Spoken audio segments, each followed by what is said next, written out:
ये बाइक मेरे पास आई है, बजाज पल्सर 150 BS6 की बाइक आई है और ये साइड स्टैंड में ओपन करके रखा है। इसको साइड स्टैंड में ये जो मैग्नेट सिस्टम लगा होता है, इसमें बहुत ज़्यादा धूल मिट्टी चिपकी हुई थी और चिपकी होने के कारण ये ECU को प्रॉपर सेंस नहीं कर पाता था।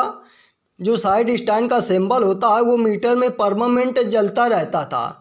तो जब भी आपके पास इस तरीके से प्रॉब्लम आती है, कोई भी BS6 की बाइक आती है और मीटर में साइड स्टैंड का सिंबल उसकी लाइट परमानेंट जलती रहती है, तो ये साइड स्टैंड खोलना है और इसका ये सलेंसर, छोटा सलेंसर लगा रहता है, सलेंसर यूनिट, इसको भी खोल लेना है। खोलने के बाद इसको पेट्रोल से क्लीन कर देना है और साइड स्टैंड में जो मैग्नेट सिस्टम होता है इसको भी क्लीन कर देना है। तो ये प्रॉब्लम सॉल्व हो जाएगी। क्योंकि मेरे पास इस तरीके से प्रॉब्लम आई है तो मैं इसको खोल के अच्छे से क्लीन कर दिया है। ये जो साइड स्टैंड में ये लगा है, इसमें बहुत ज़्यादा धूल मिट्टी चिपका हुआ था। चिपका होने के कारण ये ECU को प्रॉपर सेंस नहीं कर पाता था। इसी के हमारे मीटर में इसका साइड स्टैंड का जो लाइट है ये परमानेंट जलती रहती थी। अब मेरी प्रॉब्लम सॉल्व हो चुकी है, क्योंकि मैं साइड स्टैंड खोल के और इसका जो साइड स्टैंड का सलेंसर होता है इसको भी खोल के अच्छे से मैं पेट्रोल से क्लीन कर दिया है। तो मेरी प्रॉब्लम सॉल्व हो चुकी है। अब जैसे साइड स्टैंड उसमें अटैच करता हूँ तो ये मेरा सिंबल चला जाता है और जैसे इसको नीचे करता हूँ तो ये सिंबल आ जाता है। और पहले इसको साइड स्टैंड को ऊपर करूँ चाहे नीचे करूँ तो ये सिंबल जाता नहीं था, परमानेंट बना रहता था। इसी के वजह से ये गाड़ी स्टार्ट भी हो जाती थी, गियर में डालने के बाद गाड़ी आगे नहीं बढ़ती थी। तो मैं साइड स्टैंड को फिटिंग कर लेता हूँ। तो मैं इसको साइड स्टैंड को फिटिंग कर लिया। फिटिंग करने के बाद अब साइड स्टैंड को ऊपर करता हूँ तो ये इसका सिंबल मीटर से चला जाता है साइड स्टैंड का। मेरी बात को समझने की कोशिश करें। तो ये सलेंसर यूनिट खोल लेना है। खोलने के बाद इसको पेट्रोल से क्लीन कर लेना है। ये 2 स्क्रू लगे रहते हैं, इसके बहुत ज़्यादा कार्बन कचरा लग जाने की वजह से ये ECU को प्रॉपर सेंस नहीं कर पाता है। अब मेरा ये साइड स्टैंड प्रॉपर काम कर रहा है।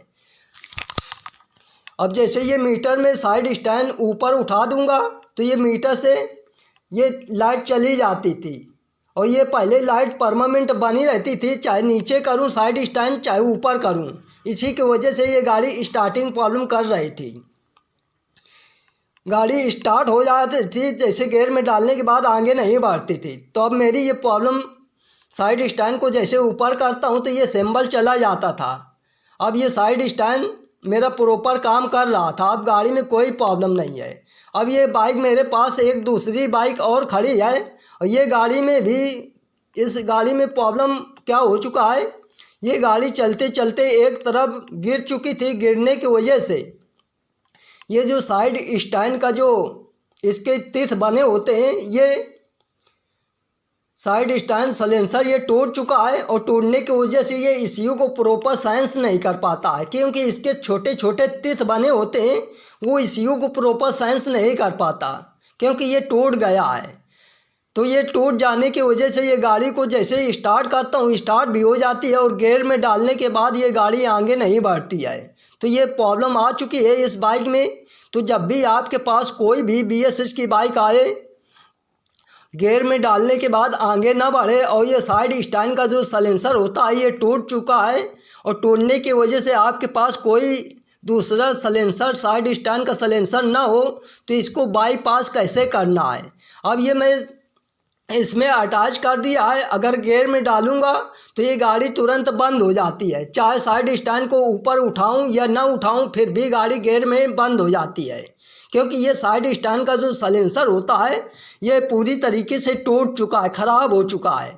तो इसको बाईपास कैसे करना है।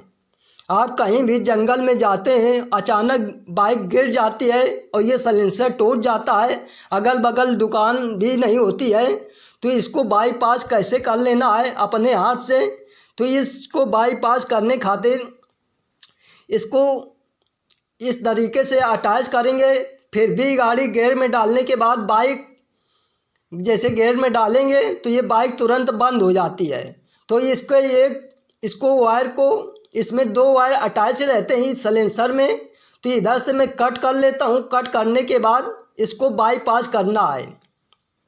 तो मैं आपको इसको बाईपास किस तरीके से करना है, तो इसको पहले ये सलेंसर जो होता है इसके जो छोटे छोटे टीथ होते हैं वो ECU को प्रॉपर सेंस नहीं कर पाते। तो इस तरीके से वायर को छील लेना है, दोनों वायर को।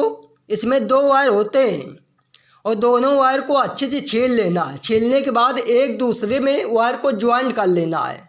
तो मैं इसमें एक दूसरे के वायर में ज्वाइन कर लिया है। ज्वाइन करने के बाद इसको बॉडी में बॉडी अर्थ दे देना है। तो मैं इसको बॉडी अर्थ कहीं भी दे देता हूँ, कहीं भी दे देना है बॉडी अर्थ। तो ये प्रॉब्लम सॉल्व हो जाएगी। जो साइड स्टैंड का सलेंसर टूट जाए बाई चांस, तो इस तरीके से प्रॉब्लम को सॉल्व कर देना है। तो ये मैं इधर से वायर को कट करके और दोनों वायर ज्वाइन करके इधर बॉडी में अटैच कर देता हूँ। इसको बॉडी अर्थ दे देता हूँ।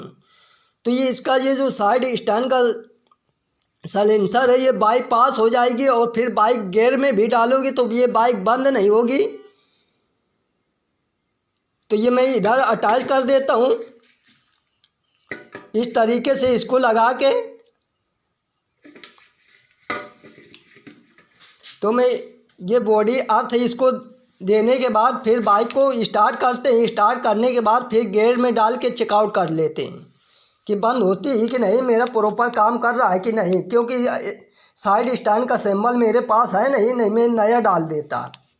तो जब भी आपके पास इस तरीके से प्रॉब्लम आए, साइड स्टैंड का सलेंसर टूट जाए, तो ये साइड स्टैंड के जो सलेंसर होता है उसका वायर ज्वाइन कर लेना। ज्वाइन करने के बाद अब ये मैं बाइक को जैसे स्टार्ट कर दिया है, स्टार्ट करने के बाद अब बाइक को गियर में डालूँगा।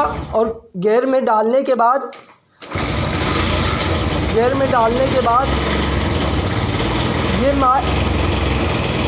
ये मेरी बाइक प्रॉपर काम करेगा। तो मैं गियर में डाल के दिखाता हूँ। ये जैसे मैं गियर में डाला है तो ये गाड़ी अब बंद नहीं होती है, क्योंकि मैं जो साइड स्टैंड का सलेंसर है उसको भी ऊपर नीचे करता हूँ, मगर ये मेरी बाइक बंद नहीं होती है। अब ये मेरा प्रॉपर काम कर रहा है। तो जब भी आपके पास इस तरीके से प्रॉब्लम आए तो ये साइड स्टैंड सलेंसर